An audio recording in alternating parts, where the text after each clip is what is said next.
Opposition Indian Aam Aadmi Party leader accusing the government of forcing, or rather imposing without proper consideration, its policy on E20 fuel.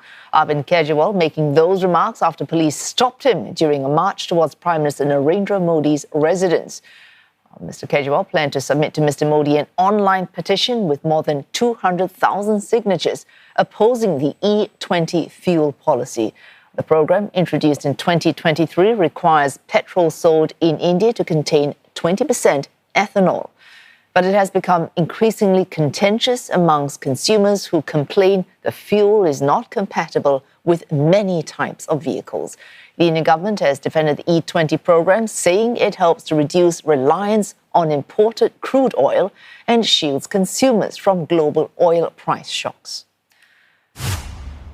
Neha Poonia is covering the story for CNA. She joins us live from New Delhi. Neha, why has this policy on E20 fuel become such a flashpoint?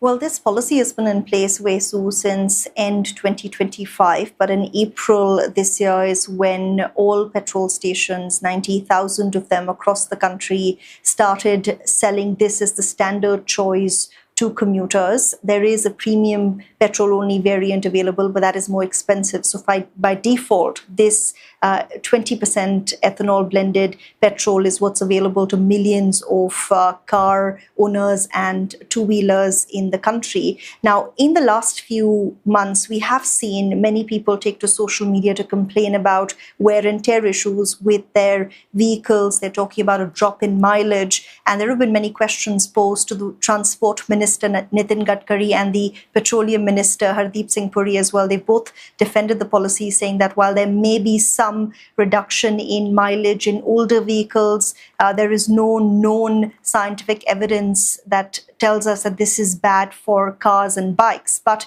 what's happened now is that the opposition has picked up this issue as well. Arvind Kejriwal has been talking about this for several weeks. On Tuesday, he tried to march to Prime Minister Narendra Modi's residence, accompanied by 100 people he claimed were suffering because of the mandatory selling of E20 petrol. He carried with him volunteers that were carrying 200,000 petitions, he said, were signed by citizens that were against this policy as well. He's also accused the government of forcing this on Indian consumers. He says at the behest of the American government. Remember, India and the US are currently in the middle of negotiating a trade agreement. And Mr. Arvind Kejriwal claims that US President Donald Trump is forcing India to buy ethanol from it and then sell it at petrol pumps. The Indian government has not responded to that allegation, but it's certainly become a political flashpoint given the sort of backlash we've seen on social media. And now Arvind Kejriwal picking this up as a political issue he's taking up against the government, both on the streets as well as inside Parliament. His party has been raising this, demanding clarifications from the government, and the government sticking by its stance that, you know, this is scientifically tested and this is all misinformation, they claim, accusing Mr. Kejriwal of misleading the country.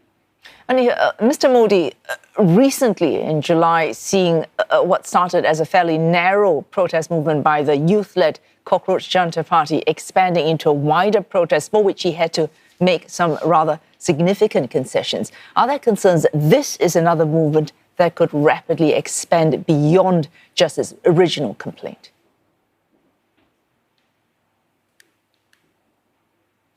You're right, Vesu. There are some comparisons being drawn between what happened with the Cockroach Janata Party movement, how quickly it escalated, forcing that rare climb down by Mr. Modi's government with the resignation of the education minister, and the issue of the ethanol blending in petrol. Now, Arvind Kejriwal made that comparison while he was stopped, from marching to Prime Minister Modi's residence. He said that his party plans, it's planning to hold a bigger movement in the days ahead, and that people will need to agitate in large numbers along the lines of what we saw with the Cockroach Janata Party to force change from this government. We saw several other attempts to agitate on the issue this week as well.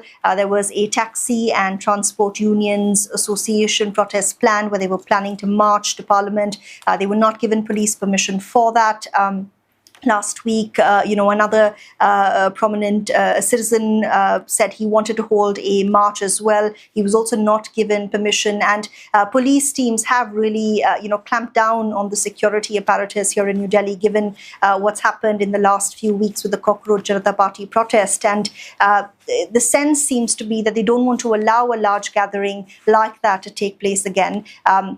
Because that would certainly be a big, political challenge for Prime Minister Narendra Modi's party. But Mr. Modi's party has maintained repeatedly that, this is all misinformation. This E20 blending is saving India on critical foreign exchange reserves, because India is a big, importer of crude oil.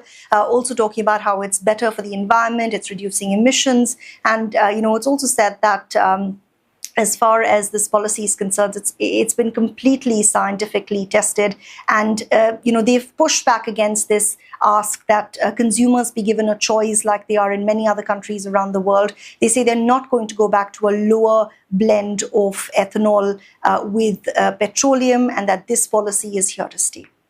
Neha Poonia there reporting live for CNA from New Delhi.